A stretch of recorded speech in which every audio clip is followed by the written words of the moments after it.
Saat ini banyak orang yang datang ke Country Home. Semenjak Future of Company menjalankan proyek raksasa di kota kecil itu, kota itu kini berubah menjadi kota yang ramai dan sering dikunjungi oleh orang-orang baik itu dari Metro City, Star Hill dan lain sebagainya, menjadikan kota kecil itu saat ini terasa semakin kecil saja. Seperti hari ini, banyak orang yang berdatangan ke Country Home ini. Tapi tujuan mereka kali ini bukan untuk bekerja di proyek besar itu. Melainkan, kedatangan mereka kali ini adalah atas perintah pemilik proyek untuk membasmi San Diego dan orang-orangnya. Untuk tidak terlalu mencolok, mereka datang tidak dengan cara berkelompok. Ada yang sendiri-sendiri, ada yang berdua, begitulah seterusnya, namun arus kedatangan ini terus mengalir dari pagi hingga ke petang. Kini Hotel Teratai dan Lotus Mansion benar-benar sepi dari pengawal. Hanya orang-orang besar saja yang tinggal di sana seperti Ronald, Austin, Regan, Jeff dan Harry. Sementara di Lotus Mansion kini tampak Jerry didampingi oleh Ryan dan kedua pengawalnya baru saja selesai mendiskusikan sesuatu kepada orang-orang yang masih berada di Star Hill ini. Ring. Halo ayah. Jerry, saat ini aku telah bersama dengan Tuan Sham telah menerima laporan dan beberapa bukti video dari Harry. Setelah merundingkan semuanya, maka ketika kita akan melakukan penyerbuan ke Villa Patrick, pihak kepolisian Metro City juga berada di sana. Kata si penelepon. Bagaimana bisa begitu ayah? Apakah itu pekerjaan Tuan Sham? Tanya Jerry. Benar. Saat ini pihak kepolisian telah menerima laporan bahwa Robin terlibat dalam transaksi gelap dengan Paul yang mengakibatkan kerugian di pihak Future of Company. Yang kedua, Robin juga terlibat dalam memproduksi obat-obatan terlarang. Yang ketiga, Robin terbukti telah melakukan pemalsuan surat wasiat atas seluruh aset keluarga Patrick. Lalu, apakah pihak polisi akan mendahului kita menyerang villa itu ayah? Tanya Jerry merasa mulai tidak suka urusannya dicampuri. Polisi hanya menerima bersihnya saja. Jadi, penyerbuan kali ini ke Villa Patrick dilakukan oleh kita atas nama kepolisian. Baiklah ayah.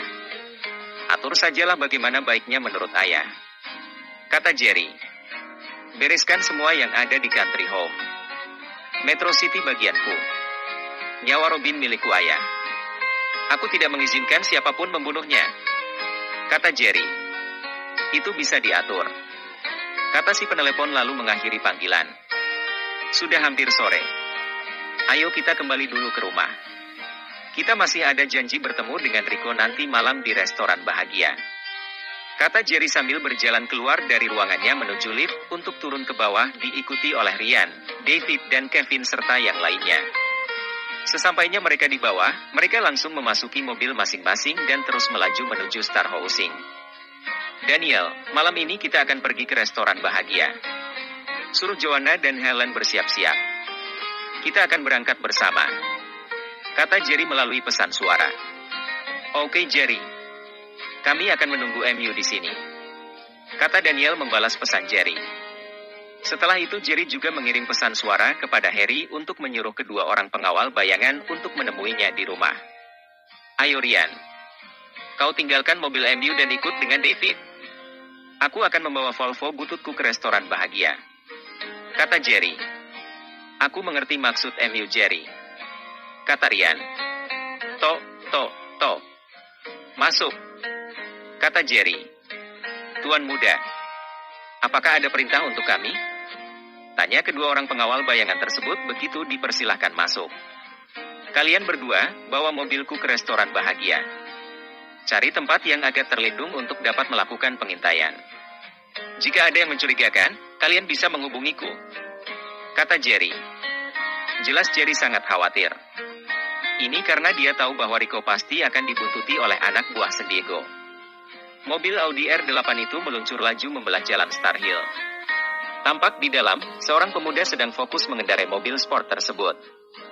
Sekitar 300 meter lagi jaraknya ke Golden University, mobil itu berbelok ke kanan dan langsung menuju tempat parkir.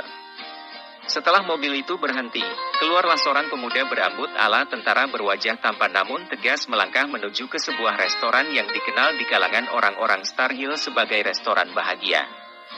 Kini pemuda itu melangkah menuju lobi restoran dan naik ke lantai 2. Setelah mengamati sejenak, Kini pemuda itu menemukan sekelompok muda-mudi duduk di salah satu meja besar lalu dia pun menghampiri mereka. "Woi Jerry, Ryan.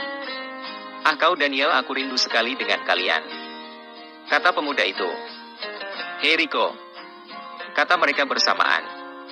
"Kak," sapa seorang gadis yang sangat cantik sambil berdiri. "Helen. Kau?" kata Rico terkejut. "Aku sudah beberapa hari di Star Hill ini, Kak. Aku melanjutkan studiku di Golden University," kata Helen. "Kau kuliah di sini? Dari mana yang mendapatkan uang untuk memasukkan MU kuliah di sini?" tanya Rico. "Semenjak kau menghilang, ayah mendapat tawaran pekerjaan dari Tuan Barry untuk bekerja sebagai humas di perusahaan Future of Company," kata Helen. "Maafkan kakak MU yang tidak berguna ini, Helen," kata Rico. "Ah sudah. Acara terharunya nanti saja. Sekarang ayo kita makan dulu. Jika perut kenyang, hati pun senang," kata Daniel menyela pembicaraan mereka sehingga semua yang ada di tempat itu ketawa. "Kau ini maksudku Daniel. Mengganggu saja," kata Helen dengan manja. Melihat kemanjaan Helen dengan Daniel membuat Rico membelalakan matanya. Hal ini tentu saja membuat Helen setengah mati ketakutan. "Oh, kau Daniel. Berani kau mendekati adikku selama aku tidak berada bersama kalian," kata Rico. "Rico, apa yang perlu aku takutkan? Apakah kau tidak suka aku menggantikan MU sebagai orang yang melindungi Helen?" kata Daniel ngotot tak mau kalah. "Kau Daniel, sedikit saja kulit adikku lecet, kau akan membayar mahal untuk itu," ancam Rico. "Aku bahkan lebih suka berdarah-darah asalkan adik MU tidak kenapa-napa. Nyawaku untuk masa depanku yang cerah ini," kata Daniel sambil menunjukkan jari manis Helen kepada Rico. Kau tidak main-mainkan Daniel?" tanya Rico sedikit terharu melihat sebentuk cincin melingkar di jari manis Helen. "Sumpah demi yang maha kuasa aku tidak main-main," kata Daniel sambil menunjuk jari telunjuknya ke atas. "Kau jagalah adikku dengan baik. Perlakukan dia dengan baik. Aku percaya karena kau adalah sahabatku. Aku gagal membahagiakan keluargaku. Semoga saja kau bisa membahagiakan dan melindungi Helen dengan baik," kata Rico. "Hei sobat, kau terlalu terbawa perasaan. Apakah kau tidak ingin berkenalan dengan sepupuku?" kata Ryan sambil menunjuk ke arah Joanna yang sedikit tersipu malu-malu layaknya gadis kampung. "Oh maafkan aku yang buta ini," kata Rico sambil mengulurkan tangannya untuk menjabat tangan Joanna. Ayo kita makan sepuasnya. Jarang-jarang kita bisa makan enak seperti ini. Kau ingat Rico, ketika kita sama-sama di asrama dulu? Jangankan makan di restoran, makan di kantin kampus pun kita hanya bisa sesekali," kata Jerry. "Iya. Dulu, kafe di depan kampus itu sudah seperti Lotus Mansion bagiku. Bisa makan dan minum di kafe itu rasanya terlalu nikmat." "Hahaha," kata Rico tertawa. "Ayo pesan. Kali ini aku akan mentraktir kalian," kata Rico. Kali ini aku yang mentraktir MU makan sepuasnya Rico," kata Jerry. "Benarkah? Kalau begitu aku akan memesan makanan yang enak-enak di restoran ini," kata Rico bersemangat. "Jangankan hanya makanan. Meja bersama kursinya ini pun boleh kau bawa pulang," kata Jerry sambil tertawa diikuti oleh yang lainnya sehingga suasana di restoran itu benar-benar pecah. Bersambung.